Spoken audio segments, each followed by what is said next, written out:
Okay, this is how I built my vocal booth, and I didn't do it alone, I'll tell you that. We live in a very quiet area. We have a quiet basement. It's a nice place to build something like this. So that's what I did. Is I built it in this corner of the basement you can see here. And in case you're wondering, all this audio that you're listening to was recorded in the booth after it was completed. So you can see what it sounds like even. So I took these rubber mats and I put them down. These are those foam mats you can buy, for restaurant workers or people that have to stand in one place a lot. And they put these rubber mats down to help their feet. And I had a bunch of them. So I just figured, what the heck, I'll put them down and I'll build my walls on top of those. That way, if there's any vibration in the floor or, in the concrete or in the whatever, it will help to eliminate some of that, maybe. If not, well, I used them up anyway. And then I added the plastic tarps all the way around the edges so I could keep the sawdust out of the rest of the basement. And I talked to Dennis, and he says, here's the sizes. Let's do it with 2x6s. So I did 2x6s. I got out my chop saw. I started cutting. And we started putting them together. Now, I'm using construction adhesive on all the connections, and I'm using drywall screws to put it together with. I had a big box of those left over, so I used that. And I didn't want any squeaks or rattles or anything in it, so it's screwed and glued. And that works really, really nice. And it takes a little longer, but it's worth the time. Now, this part, when we go to building this, I got to tell you, we had to have some fun. There was 3 of us to do this. I had a couple of my friends come over that are big, strong guys.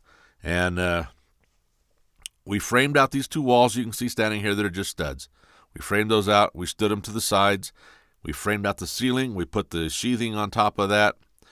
And then we raised that up, put it on top of the 2 existing walls. And one guy held that up while the other 2 guys brought in these other walls to stand under it. And then we could line those up and screw them together and stuff.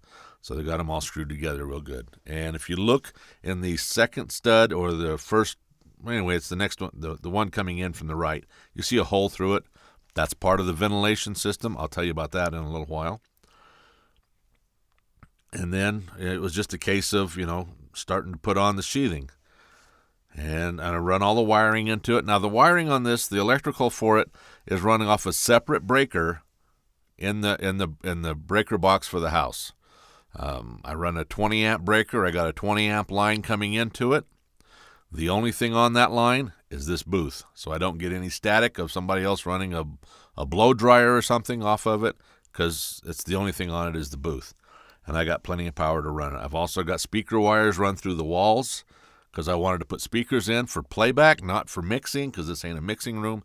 It's just a vocal booth, and I want to listen to something back. I don't always want to have to wear headphones. I did that for 27 years in radio, and I don't always want to wear them. So if you look down in the bottom right, the far right corner, there's a little white rectangle.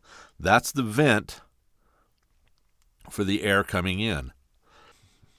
And at the back, we've got one. You can see the hole in the stud right there at the back where the vent is on the back side where the air comes through. And I'll tell you all about that when I get to the ventilation part of this. And then it's just putting up the rest of the sheathing after all the wiring is run. Now, all the sheathing, where it comes together, it butts together, we put glue in that joint, and then we put silicone over the joint. So all the corners, everywhere around this thing is sealed up inside.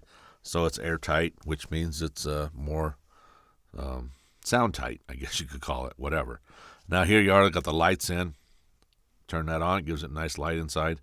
And the foam panels in the ceiling, 2-inch foam. There is 368 of those. And to get them straight, I just ran some masking tape as an edge to line up with. So I laid out my grid with masking tape, and I could just peel the masking tape off instead of drawing lines all over the ceiling that would stay there for years. And here we've got the speakers are in. You can see the 2 little black speakers hanging up there.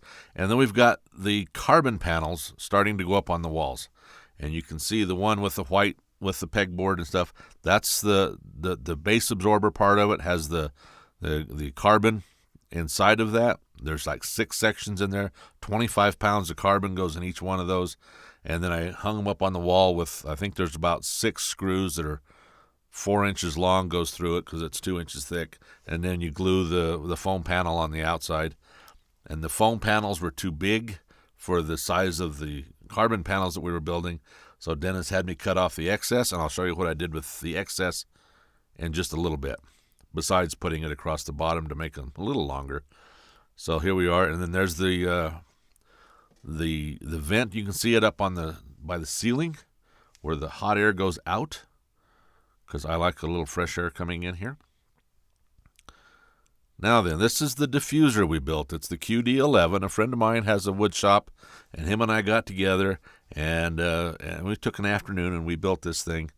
And we built it out of 3/4-inch plywood for the frame part and the back part, because Dennis says do that if you're hanging it on the wall, because it is attached to the wall. It's not freestanding like it looks. Looks like it's freestanding on the desk right here. This is the finished booth, and it's not freestanding on there, the diffuser, because what I did for a desktop is I just got a free desk off of Craigslist, took the top off of it, cut a section out of it that will fit around the diffuser, because I've got it on the adjustable shelf brackets, so that if I want to stand up, I can move it up to stand up, or I can set it down to sit down, whatever I want to do.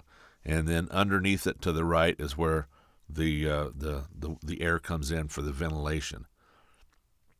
Now let's get to the outside and look at the ventilation on this. You see the silver tube on the floor coming into the side on the right-hand side over there. That's where the air comes in. And you remember that stud with the hole in it? Now that's to the right of that. So the air goes up the inside of that wall, goes through that hole, and comes back down the other side, and then it finally comes into the booth. So it's like having a baffle in there to knock down any extra noise.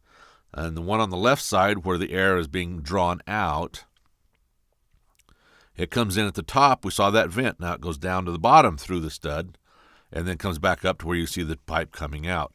And that box standing there is about 3 feet tall, and inside of it is a bathroom fan, the quietest one I could find. And I built that into inside of it, so it's drawing the air out. And there's 2 baffles in there to keep any noise from coming back into the room. And I just used the vent part of it that you would normally see in the bathroom ceiling, mounted that on top of it for the air to come out around it. And it came with a built-in light, so I wired the light in. The light says, hey, you left the power on in the booth. And it tells other people, the booth is in use. Keep the noise down. It's kind of like an on-air light in a radio studio, you know. Now, this is the door. The door is an interesting little character, big character. He's very heavy. All the research I was doing, people talked about the door being the weak part of your vocal booth because it's always too thin. They're just buying a door, a fire door, whatever, and putting it on. So I built this door from scratch. It's built like the rest of the walls. It's 2x6 studs, 3/4-inch plywood. The carbon panel that's on it is actually in it. I set it inside of it so that I could have a little bit more room to get in the door whenever I got. I'm not that small a guy, and I needed some room. So it's set there, and then the foam's on the outside. But the extra foam pieces I had left over that I talked about earlier that I cut off, those are inside that door. So they go around that, all the way around that carbon panel. So all of the door is filled with basically, acoustic technology to knock down noises. And this black stripe you see down the side over here on the right-hand side of the door, that is a piece of foam rubber. And it's on a 2x6. Now, the 2x6 was ripped end to end on a 15-degree angle. And we took one half of it and put it on the door, and the other half is the door jamb. So whenever they come together, those 2 angles will mate up. And they both have the foam rubber on them, so it seals up. And then I also put some regular window seal around all of that, across the top of it and everything else, so that I can keep the noise out. You close the door, you turn off the light, you do not see any light at all coming around that door. So that's the way the vocal booth was built. That's how she is now, and this is how she sounds. And the RT60 numbers, I'm sure you were concerned about that. I know from what I was able to find on any charts, vocal booth needs to run somewhere between 0.3 and 0.7 seconds on your RT60 time. I've checked this one a couple times at 0.4, 0.5, right in there. So we're right on the mark where we should be with it. Thank you, Dennis, again, for helping me to do this and designing it for me and telling me what to do. And And then I just kind of played with it and had some fun, and it works. So there you go. Thanks again.